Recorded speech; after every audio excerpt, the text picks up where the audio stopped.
This is Hidden Killers Week in Review. A look back at the most prolific stories of the week. You're listening to the Hidden Killers podcast with Tony Brueski. Featuring author, guest, and criminal defense lawyer Laurie Hellis. The Mormon mommy blogger Ruby Franke and her accomplice Jodi Hildebrandt both facing the music and facing sentencing. 4 consecutive 15-year sentences, or 1 to 15-year sentences, is what they are now facing as punishment for the abuse of Ruby's children over a period of time. Joining me to discuss the sentencing and where this all goes, Laurie Hellis, author, former defense lawyer. What was your reaction to this? It's basically 4 to 60 years, quite a wide window of where this could all go. And something that I think a lot of us are having a little bit of a hard time understanding, but I know it's jurisdiction to kind of jurisdiction. Who's making the choice here on 1 to 15 years per count? If the court's not doing it, a jury's not doing it, who is? Well, in Utah, the parole and probation, the parole board makes that decision, which is very strange. It's very unusual for the parole board to be the one who makes that decision. And I don't know of any other jurisdiction that does that. Judges pass sentence, but in this case, the parole board does.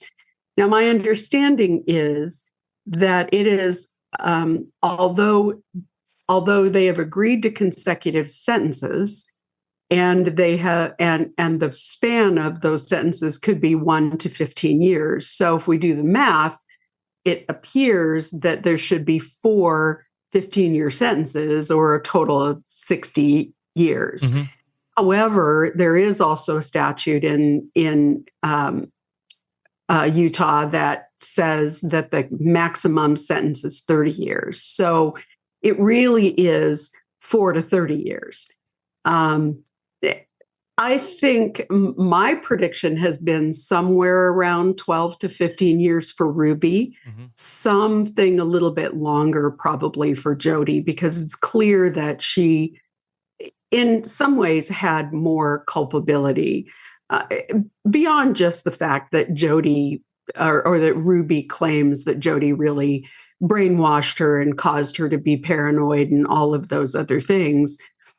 There is the issue that Jodi Hildebrandt was a licensed therapist. She bears more responsibility to the public. I think there's a greater level of culpability for her. So I expect she's going to get more time, maybe 20 years. But I don't think either one will get the maximum of 30 years. It's interesting because I've heard arguments both ways on who, basically who's to blame more. I mean, it's kind of a toss-up depending on how you're looking at it.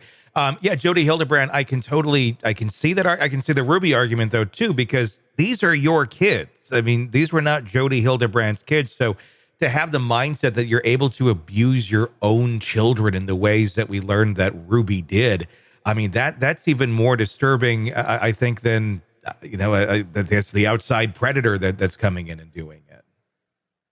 Yeah, I think that's true. But I do see, it's interesting. I think maybe I approach it a little bit differently because I've just finished writing a book about the Lori Vallow and Chad Daybell case. Yeah.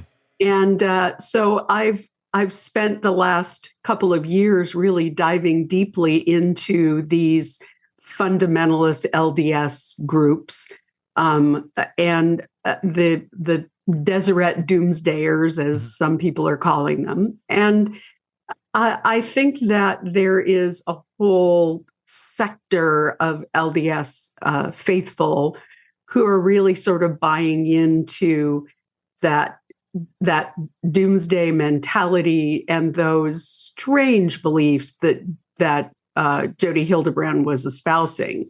So I don't think Ruby was by any means the only person who's gotten sort of sucked into that mindset and sucked into that level of paranoia. I thought it was interesting at her sentencing when she gave her statement. She talked about the fact that she had become so heavily paranoid about medical treatment, hospitals, law enforcement, that all of those things were against the faithful, the people who were going to be left behind when Jesus comes back, the 144,000.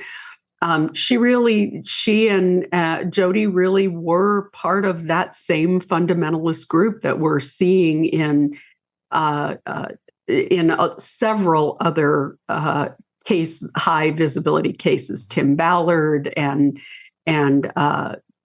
the Thibodeaux, who recently took off with their son and had to be found at the Canadian border. So there's a whole sort of sector, a slice of the mainstream LDS church that are involved in those doomsday prophecy kinds of groups. And so I didn't find it surprising that Ruby was saying I was sort of misled by Jody.